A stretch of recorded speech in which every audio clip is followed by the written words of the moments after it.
The Lord be with you. A reading from the Holy Gospel according to Luke. Glory to you, Lord. Someone in the crowd said to Jesus, "Teacher, tell my brother to share the inheritance with me." He replied to him, "Friend, who appointed me as your judge and arbitrator?" Then he said to the crowd, "Take care to guard against all greed, for though one may be rich, one's life does not consist of possessions." Then he told them a parable. There was a rich man whose land produced a bountiful harvest. He asked himself, "What shall I do? For I do not have space to store my harvest." And he said, "This is what I shall do. I shall tear down my barns and build larger ones. There I shall store all my grain and other goods. And I shall say to myself, now, as for you, you have so many good things stored up for many years. Rest, eat, drink, be merry." But God said to him, "You fool, this night your life will be demanded of you. And the things you have prepared, to whom will they belong? Thus will it be for all who stored up treasures for themselves, but are not rich in what matters to God." The Gospel of the Lord. Praise to you, Lord Jesus Christ. Good morning. Today we are in that weekend of the year and the readings of the year that we don't like, because they are very complicated. The world and life, it's telling us, go get all the stuff and be secure. Do you like a good house? Yes or no? Do you like a nice ride? Nice wheels? Do you like big numbers in your bank account? Yes. You need to be crazy not to. So why the readings are telling you, do not put your trust in that? Well, if we go back to the teachings of St. Paul, maybe we need to review what we have. We have body, we have soul, and we have spirit. So Paul is telling that you need to pay attention to three things then. To your body. Yes, you need to take care. You need to eat. You need to get enough so that it works well for you. It has been entrusted to you. Do you own your body? No, it is not yours. Finally, it belongs to God. We understand that. But you need to do good administration. You cannot be just like eating all your life, all the cholesterol that you like, and die 20 years before. You need to pay attention. Okay, we understand that part. But you also need to pay attention to your soul, that is your true self. When do we call that somebody dies? When the soul leaves the body. What happens to the body? Do we tell the body it's himself? No. Even to the point that we go to the cemetery and see you soon, my friend. We love you and we believe in the resurrection of the dead. But we know that now you are in the presence of God. So it seems that from those three things that God has given, we really need to concentrate in the soul, that it is yourself. And then to enter to the spirit. The spirit is going to be the company of God in you. When the Lord tells you are not alone, how do we understand that? Well, we have many ways. We know He's in the Eucharist, but He also calls you the temple of the Holy Spirit. And that is what you call the Spirit. The temple, it has a place that it is reserved only to God. And that is what you call the Spirit in yourself. It could be a sign like the chair or the throne that you see in a castle, only reserved to the king, and it is in your soul. So God takes His place in yourself. So those two, the soul and the spirit, they are the ones that should be making the decisions of a holy life. The readings today that we just heard, they are concentrated then in that. That the body doesn't make the demands and the final statements of your life, but it is your soul and your spirit. In other ways, you know where are you heading. You're heading back to God. So what is the rush to leave a lot of things and a lot of nice stuff in here when you're only passing by? When you're only passing. I'll give you an example, very short. Let's say that you go to Europe. You're going to be 2 weeks in Europe and you're coming back, right?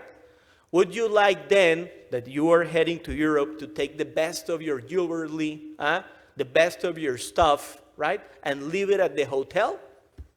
And then you come back to your home, but you leave all the good stuff in there? How do we call you if you do that? You're like crazy, right? Well, with that little example, maybe consider that from God you come, to God you shall return. So living and paying all the attention in this world maybe could be compared to the example of that hotel. Why leaving all that good stuff in there? Why preparing for that if you're only passing?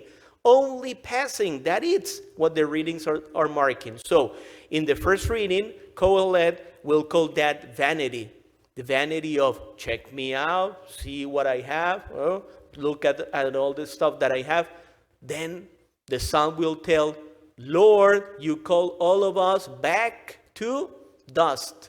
What are you taking back to God then? I'm still waiting to see the first person having a contract with U-Haul, heading back to heaven. You're taking nothing.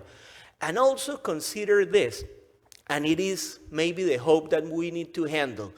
And I do it in checking the power of God in this little world and in this little time frame that we have in here. This world, yes, it's fantastic. It's beautiful.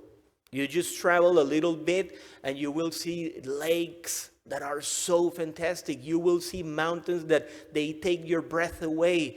You will see forests, you will see rivers, you will see volcanoes, you will see places that you tell like, wow, who created all of this? Well, let me tell you, that is only the introduction. Do you realize, or do you set your mind thinking what is to come? If that is only the place that we call the exile, because we are right now in an exile and we're heading back to Him. If that is the wonders of a world like this, do you and can you even think how is the creator of all those things? Do you imagine that? We go back to the one that thinks and paints and creates like that, right? And we will be like, I need to get ready instead of that to prepare with the good deeds and works to head back to Him.